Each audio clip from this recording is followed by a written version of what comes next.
कैसे हैं आप सभी लोग। तो मैं शिवानी स्वागत करती हूँ आप का एक बार फिर से आपके अपने प्लेटफॉर्म कॉन्सेप्ट आईटीआई पर। तो हमारी आज एम्प्लॉयबिलिटी स्किल की क्लास नंबर 11 होने वाली है। ठीक है, कौन सी क्लास होने वाली है? क्लास नंबर 11 हमारी आज होने वाली है। तो जिन लोगों ने पहले क्लास नहीं देखी वो फटाफट से जाके कॉन्सेप्ट आईटीआई हमारा चैनल है, जाइएगा, चैनल को सब्सक्राइब करिएगा। प्लेलिस्ट का आपको ऑप्शन दिखाई देगा, वहां पे जितनी क्लासेस अब तक हो चुकी हैं सारी आपको एक ही जगह पे मिल जाएंगी। ठीक है, जिसमें हम क्या करें, टॉपिक वाइज आपके जितने भी एमसीक्यू जो आपके एग्जाम ओरिएंटेड होते हैं उसको हम सॉल्व करें। ठीक है, किसी को कोई डाउट होगा वो क्या कर सकता है, बॉक्स में कमेंट करके पूछ सकता है। तो शुरू करते हैं अपनी आज की क्लास। फर्स्ट ईयर वालों के लिए है। ठीक है, जैसे फर्स्ट ईयर का हो जाएगा उसके बाद हम आपके लिए सेकेंड ईयर की भी क्लास लेकर आएंगे। पहला क्वेश्चन आपसे क्या है, वाक्य डैश होते हैं, यानी कि सेंटेंस आर, सेंटेंस वाक्य होता क्या है। ठीक है, आपको चार ऑप्शन देखिए, वर्णों से सार्थक समूह को हम क्या बोलते हैं? सबसे छोटी इकाई क्या होती है आपकी? सबसे छोटी इकाई क्या कहलाती है? वर्ण, जिसके हम टुकड़े नहीं कर सकते। ठीक है ना, वर्ण होता है। वर्ण के बाद वर्ण मिलकर क्या बनता है? सार्थक मेल से शब्द बनता है। ठीक है ना, फिर शब्दों के सार्थक मेल से क्या बनता है? आपका एक वाक्य बनता है। ठीक है, क्या बनता है? एक आपका वाक्य है। तो वही बोल रहा है कि वाक्य डैश हैं क्या? पूरे अर्थ वाले शब्दों का समूह या फिर क्रियाएं। संज्ञा होती है जो किसी व्यक्ति, वस्तु, स्थान आदि के नाम को हम संज्ञा कहते हैं। ये आप शुरू से पढ़ते आ रहे होंगे। क्रिया क्या होती है? जो किसी कार्य के होने को दर्शाती है। ठीक है, अब सबसे छोटी इकाई है ना। तो बात करें वाक्य क्या हो जाएगा आपका? शब्दों का जो समूह होता है उसी को तो हम वाक्य कहते हैं। लेकिन कैसा समूह? जो एक क्या करे, एक पूरा अर्थ आपको सही सही बताए। ठीक है, तो करेक्ट आंसर क्या हो जाएगा आपका? यहाँ पे ऑप्शन नंबर 1 यहाँ पे बिल्कुल करेक्ट आंसर हो जाए। ठीक है, चलिए आगे बढ़ते हैं, नेक्स्ट क्वेश्चन पर चलते हैं। अगला क्या कह रहा है, एक डिक्लेरेटिव सेंटेंस हमें कुछ जानकारी या एक्सप्लेनेशन बताता है या इस तरह खत्म होता है। कौन सा आपको देखिए, जब आपको ये वाला समझ में ना आए ना तो आप इंग्लिश में चले जाए। ठीक है, क्योंकि इसका हिंदी क्या थोड़ा सा एकदम उसमें आ जाता है। ठीक है, तो क्या बताता है, बताइए। डिक्लेरेटिव सेंटेंस की बात कर रहा है, जो क्या है, इंफॉर्मेशन और एक्सप्लेनेशन के साथ क्या होते हैं आपके, जानकारी देता है। तो यह कैसा सेंटेंस है? अल्प विराम है, प्रश्नवाचक चिन्ह है, पूर्ण विराम है या फिर विस्मयादि बोधक। अब देखिए, अल्प विराम हम कहाँ पे लगाते हैं? कॉमा, जब हमें कहीं पर हल्का सा ठहराव चाहिए। जैसे मैंने आपको कल की क्लास में बताया था कि रुको मत जाओ, यानी कुछ समय के लिए, कुछ क्षण के लिए चाहिए। किसके लिए? कुछ क्षण के लिए। तब हम वहां पे क्या करते हैं? कॉमा लगाते हैं, यानी अल्प विराम लगाते हैं। अल्प मतलब थोड़े। प्रश्नवाची चिन्ह हम कब लगाते हैं? जब कोई सवाल, जैसे क्या वाले शब्द आ गए, क्या, क्यों। ठीक है, यानी किसी से प्रश्न करना, मैं आपसे पूछूं कि आप पढ़ाई कर रहे हैं, तब ये क्या हो जाएगा? एक प्रश्नवाची चिन्ह का प्रयोग हम करेंगे वाक्य के अंत में। पूर्ण विराम का प्रयोग हम कब करते हैं? जब हम मेरा वाक्य खत्म हो, मैंने आज क्लास खत्म कर दी, यानी कि जब वाक्य आपका क्या हो जाता है? खत्म हो जाता है। ठीक है, तो वाक्य के अंत में लगाए जाते हैं। विस्मयादि बोधक वाक्य का, इसका साइन का प्रयोग हम कब करते हैं? जब हम चौंकते हैं।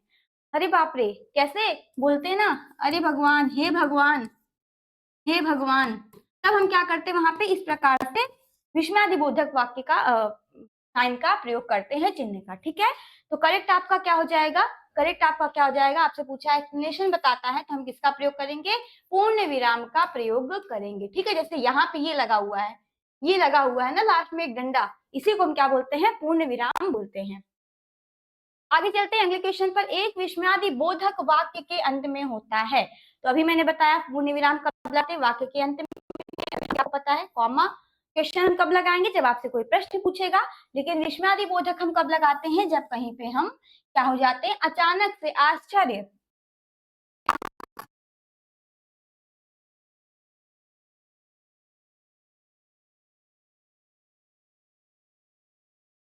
शब्बास, वहां पे। आगे बढ़ते हैं नेक्स्ट क्वेश्चन पर। वह, जैसे जैसे यहाँ पे देखिए अब आ गया, ये कौन सा वाक्य हो गया? अब इसी में समझ में आ गया। देखिए यहाँ पे क्या है? वह, यहाँ पे मार्क लगा हुआ है। अब यही पूछा है आपसे, वाह पार्क में फूल बहुत सुंदर, हम जाते हैं ना, वाह क्या बात है, पार्क में कितने सुंदर फूल लगे हुए हैं। यह एक डैश वाक्य। अब ये कैसा वाक्य है? घोषणात्मक है क्या? यहाँ पे आप किसी चीज की घोषणा कर रहे हैं क्या कि आओ जाओ पार्क में फूल लगा है तोड़ लो, नहीं ना? अगर नहीं, प्रश्न पूछ रहे हैं क्या कि क्या पार्क में फूल लगा हुआ है? अगर आप ऐसे पूछते तब वहां पे एक प्रश्न बन सकता था। तो यहाँ पे क्या आ जाएगा आपका? आप सबसे पहले क्या स्टार्टिंग में यहाँ पे ये वाला साइन दे दिया है, तो इसका मतलब वाक्य कौन सा हो जाएगा? बोधक साइन का प्रयोग किया गया है। ठीक है, तो ऑप्शन नंबर बी यहाँ पे एक्सक्लेमेशन की मार्क बिल्कुल आपका करेक्ट आंसर हो जाएगा। क्लियर है? आगे बढ़ते हैं।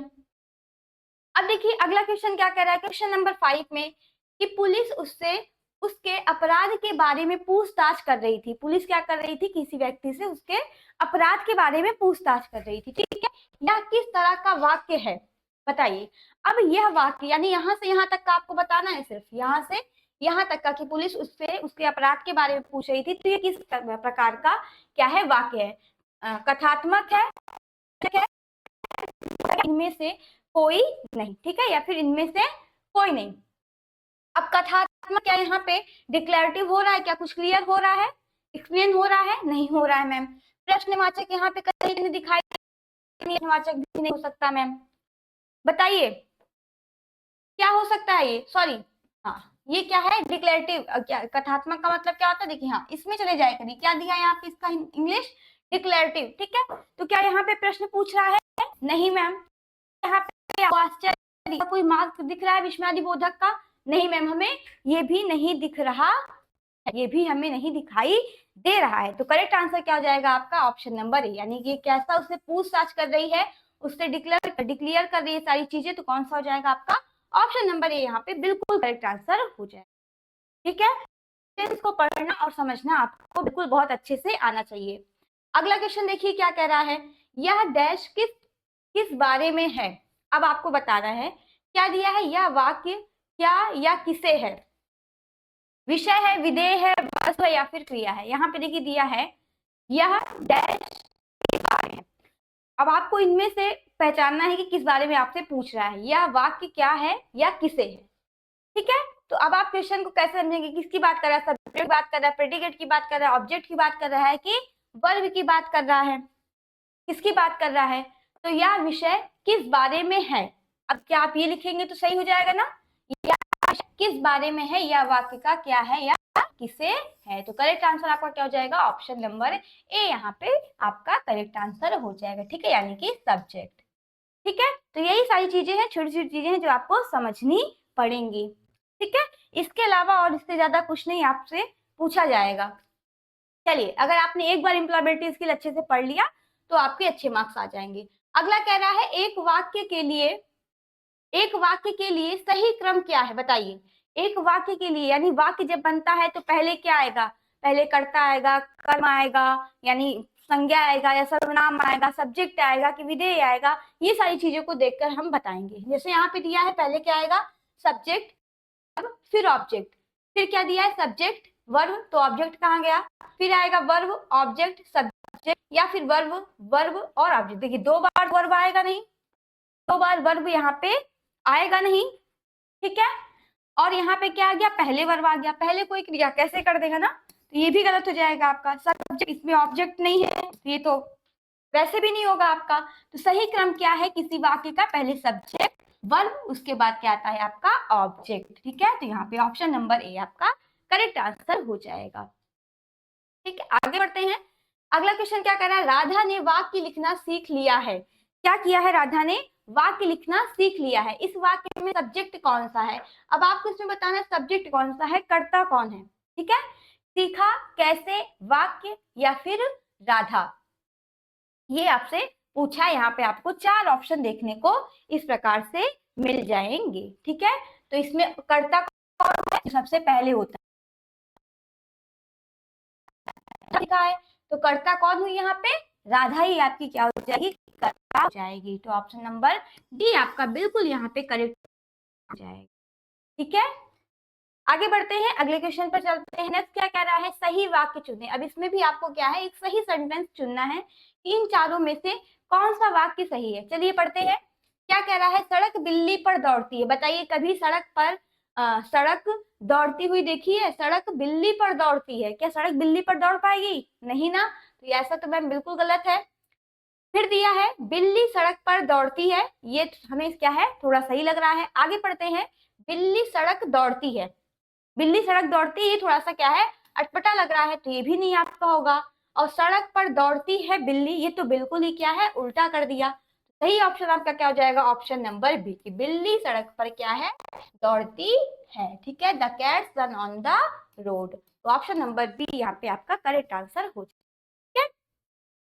आगे बढ़ते हैं, जानकारी पाने का सबसे असरदार तरीका है, यानी कि आपको क्या चाहिए, जानकारी चाहिए। Most way to get information is by, किसके द्वारा, लिखना, बात करना, पढ़ना या फिर एक्टिविटी, किसके द्वारा आप क्या कर सकते हैं, अच्छे से असरदार जानकारी प्राप्त कर सकते हैं। तो क्या हो जाएगा आपका, लिखने से, बात करने से, पढ़ने से या फिर एक्टिविटी से। तो आपसे बार बार कहते हैं कि पढ़िए पढ़िए पढ़िए, जितना आप पढ़ेंगे उतना ही क्या है, आप जानकारी प्राप्त कर पाएंगे। ठीक है, तो आप क्या किया करिए, ज्यादा से ज्यादा पढ़ने की कोशिश किया करिए। ठीक है, तो ऑप्शन नंबर सी आपका बिल्कुल करेक्ट हो जाएगा। चलिए 11 पे चलते हैं, एक पोस्टर जानकारी देने के लिए इस्तेमाल करता है, क्या है, एक पोस्टर जानकारी देने के लिए इस्तेमाल करता है क्या, उपन्यास, कहानी, इमेज और रंग, अभ्यास के लिए एक्सरसाइज। क्या एक पोस्टर किस चीज की आपको जानकारी देता है, किस प्रकार से आपको क्या है, जानकारी देता है, ये आपको क्या है इसमें बताना है। तो पोस्टर से आपको क्या पता चलता है, उसके इमेज, पोस्टर किसी चीज की इमेज ही होगी, पोस्टर में क्या होगा, उपन्यास थोड़ी लिखा होगा, कहानी थोड़ी लिखी होगी, पोस्टर में क्या होगा, जाहिर सी बात है मैम, एक इमेज होगी, एक कलर होगा। किसका होगा, एक इमेज होगा, एक कलर होगा। आपने देखा भी होगा, जब आप बाहर जाते होंगे तो बहुत से रंगी बिरंगी आपको पोस्टर देखने को मिलते होंगे। ठीक है, आगे बात, प्रतीक हमें जानकारी देते हैं। अब जो सिंबल्स होते हैं, सिंबल वो हमें किस चीज की जानकारी देते हैं, रंग की, इमेजेस की, शब्द की या फिर पोस्टर की। सिंबल के द्वारा हमें किसकी जानकारी मिलती है, कलर, इमेज, वर्ड्स और पोस्टर। चार आपको यहाँ पे ऑप्शन इस प्रकार देखने को मिल रहे होंगे। तो ये क्या बताता है, प्रतीक क्या बताता है हमको, प्रतीक रंग नहीं बताता, शब्द भी नहीं, पोस्टर भी नहीं, क्या होगा, इमेज, इसका हमको मिलता है इमेज। सिंबल कोई इमेज ही तो होती है किसी भी चीज का, मैंने मान लीजिए फायर बना दिया, तो ये क्या है, आग की इमेज हो गई ना, इमेज हो गई ना। तो ये क्या बताता है, सिंबल किसी भी चीज की आपको क्या, इमेज के बारे में। क्यों करते हैं हम, अपनी इंजीनियरिंग ड्राइंग वगैरह में, काफी सारी चीजों में हम क्या करते हैं, अलग अलग सिंबल्स का यूज करते हैं। आगे बढ़ते हैं, यश ने एक बैग खरीदा, क्या क्या, यश ने एक बैग खरीदा। ठीक है, इस पर रियाज, हाँ रियाज कल का निशान था, किसका था, रियाज कल का निशान था। जब बैग पुराना हो जाए तो उसे क्या करना चाहिए, बताइए बताइए, रिसाइकल है, ठीक है ना, ये रिसाइकल है, उस पर चले जाइएगा। चलिए, तो क्या बताइए, करना चाहिए जब बैग पुराना हो जाए, जलाना ना चाहिए, जला देना चाहिए यानी कि जलाना, या फिर इसे नदी में फेंकना चाहिए, उठाकर क्या करिए आप, नदी में फेंक दीजिए। दूसरा रहा है, इसे मिट्टी में डालो, यानी कि पुराना गया है तो मिट्टी में डालो, इसे रिसाइकल होने वाली चीजों में क्या है, फेंक देना चाहिए। तो क्या होगा इसका सही आंसर। तो अब आपको पता है कि बैग है, आप उसको स्कूल लेकर पढ़ने जाते हो, तो क्या आप उसे जला के फेंक दोगे, ऐसे ही नहीं ना, नदी में भी नहीं फेंकोगे। ठीक है, ये भी गलत काम है आपकी, नदी क्या है, पानी होता है, नदी में गंदी हो जाएगी। ठीक है, मिट्टी में भी नहीं डालोगे आप, तो आप क्या करोगे, बैग को ऐसी जगह पे जोड़ोगे, कहाँ पे, जैसे रिसाइकल होने वाली चीजों में हम क्या करेंगे, फेंक देंगे, किसमें, the should depots it in recyclable item. ठीक है, जहां पे क्या हो, ये फिर से रिसाइकल होकर सही हो सके। ठीक है, आगे बात करते हैं, क्या कह रहा है आज का क्वेश्चन, आखिरी है हमारा। ठीक है, ये आज का हमारा लास्ट क्वेश्चन है, क्या है, राज मैसूर की ओर गाड़ी चला रहा था, राज किधर गाड़ी चला, मैसूर की ओर। रास्ते में उसे बोर्ड पर मैसूर के बगल में कुछ तीर दिखे, कहा दिखे, मैसूर के बगल में कुछ दिखे। ठीक है, इससे क्या पता चलता है, इससे क्या पता चलता है उसे, दिशा का, मानचित्र का या फिर रास्ता का, या डी कह रहा है इनमें से कोई नहीं। अब आप रोड पर जाते हैं तो आपको रोड साइन दिखाई देते होंगे, दिखाई देते हैं ना रोड साइन, एक इधर जाता है दिल्ली को, एक इधर जाता है प्रयागराज, काफी सारी चीजें आपको रोड पर दिखाई दी जब आप रोड पर चलते हैं। तो उससे आपको क्या पता चलता है, उससे आपको क्या पता चलता है, मानचित्र, मानचित्र थोड़ी होता है वो, रास्ता क्या है, रास्ता हम कह सकते हैं, लेकिन कैसा रास्ता, अब ये तो पता नहीं ना कि किस रास्ते पे, तो उसमें डायरेक्शन भी तो लिखी होती है, क्या होता है, डायरेक्शन लिखी होती है। तो सही इसका आंसर क्या हो जाएगा, गलती से इसको मत कर दीजिएगा, ठीक है, इसको आप ऐसे करेंगे वहां पे आपका ऐसे हो जाएगा। तो आपको क्या करना है, ऑप्शन नंबर ए, यानी कि करेक्ट आंसर इसका क्या होगा, ये आपको डायरेक्शन के बारे में बताता है। तो ये था आज का हमारी आखिरी क्वेश्चन। तो उम्मीद करते हैं आपको क्लास अच्छी लगी होगी। जिन लोगों ने चैनल को अभी तक सब्सक्राइब नहीं किया है, तो कॉन्सेप्ट आईटीआई हमारा चैनल है, इस चैनल को जाकर जल्दी से जल्दी आप सभी लोग सब्सक्राइब कर लीजिएगा, ताकि जो भी इंफॉर्मेशन है, नोटिफिकेशन है, क्लासेस वगैरह है, आपको टाइम टू टाइम मिलती रहे। उम्मीद करते हैं आज की क्लास अच्छी लगी होगी। मिलते हैं आपसे अगली क्लास में। धन्यवाद।